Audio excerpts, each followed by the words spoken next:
Près du Pontiac se trouve une petite cité dont on pourrait dire qu'elle est médiévale, mais qui est beaucoup plus ancienne, puisqu'on y a retrouvé des éléments inclus dans des fortifications d'époque hellénistique, c'est-à-dire du IIIe siècle avant notre ère. Un oppidum gaulois donc, sans doute en relation avec la cité de Massilia, qui dominait ce quart sud-est depuis le IVe siècle au moins, et qui irriguait les terres gauloises des productions de son économie. On connaît très mal la ville d'Usetia pour l'époque romaine. Des travaux récents sembleraient pouvoir indiquer que la ville se développa à l'époque romaine et qu'un urbanisme d'essence romaine en transforma l'allure.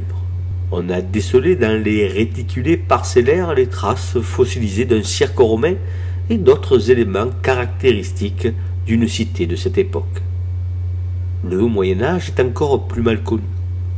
Ainsi doit-on appliquer à Uzès un modèle explicatif usité ailleurs. On peut imaginer qu'à cette époque, comme à Nîmes, le facteur d'évolution principal est une baisse importante de la population qui va se réfugier dans un réduit pour une partie et pour l'autre dans les campagnes alentours. Ce furent les arènes à Nîmes. Ici, à Uzès, sans doute que la population se regroupe sur le promontoire de l'évêché où un évêque est attesté depuis 456. Située sur une zone frontière appelée les Couffines, la ville est intégrée au royaume de France au milieu du 8e siècle. Mais en absence de fouilles, cette période reste opaque. C'est à partir du Xe siècle que l'histoire retrouve des lumières. C'est à cette époque que le seigneur d'Uzès prend son indépendance vis-à-vis des comtes de Toulouse. Les lignées des seigneurs d'Uzès commencent ici. Les 3 tours alignées du centre-ville montrent en effet où se situe le pouvoir, et c'est à partir de ce centre que la ville va se développer à nouveau. Les 3 tours sont issus de partages successoraux de la seigneurie. Des ensembles castraux vont se développer autour de ces points forts. Il y avait donc ici 3 châteaux, avec des tours, des maisons fortes, des annexes, des écuries. Seul le duché est parvenu intact jusqu'à nous. Il faut donc imaginer une ville sur laquelle l'ombre des pouvoirs laïques s'imprimait. Les choses vont changer avec la croisade des Albigeois. L'évêque est tout naturellement du côté des armées du Nord, menées par Simon de Montfort. Le seigneur dominant d'Uzès, devenu vicomte au XIVe siècle, est quant à lui un fidèle des comtes de Toulouse, auquel il est apparenté. La guerre terminée, le seigneur d'Uzès se voit privé de nombre de ses droits au profit de l'évêque. L'édification de la tour fenestrelle est sans doute la manifestation architecturale de l'affirmation de ce pouvoir cathédral renforcé par la royauté.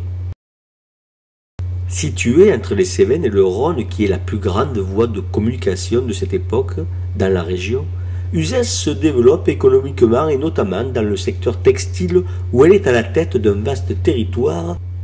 C'est cet artisanat et ce monde du commerce qui vont basculer dans le protestantisme au milieu du XVIe siècle, avec l'évêque lui-même. Pendant les guerres de religion, la ville d'Uzès devient une des grandes places fortes protestantes où les coreligionnaires entretiennent des troupes. Les fortifications de la ville, sans doute très puissantes à la fin du XVIe siècle, sont démantelées en 1630 sur ordre de Richelieu. Mais ceci s'inscrit dans un vaste programme de remise en ordre du royaume mené par Louis XIII, qui veut mettre un terme aux révoltes nobiliaires. Enfin, la construction de l'hôtel de ville par Pierre Bondon, dont on connaît l'église de Sérignan-du-Comtat, celle de Saint-Étienne à Uzès, vient appuyer le pouvoir communal qui s'imposera définitivement dans la ville avec la Révolution dans un premier temps, puis avec l'avènement de la Troisième République et surtout les lois constitutionnelles de 1875. C'est à partir de là, portée par des évolutions économiques qui la dépassent largement, que la ville d'Uzès entre dans un lent déclin qu'inversera le développement du tourisme rural et culturel à partir des années 70 et la nostalgie néo-rurale qui fait aujourd'hui encore le succès de ce site touristique de premier plan.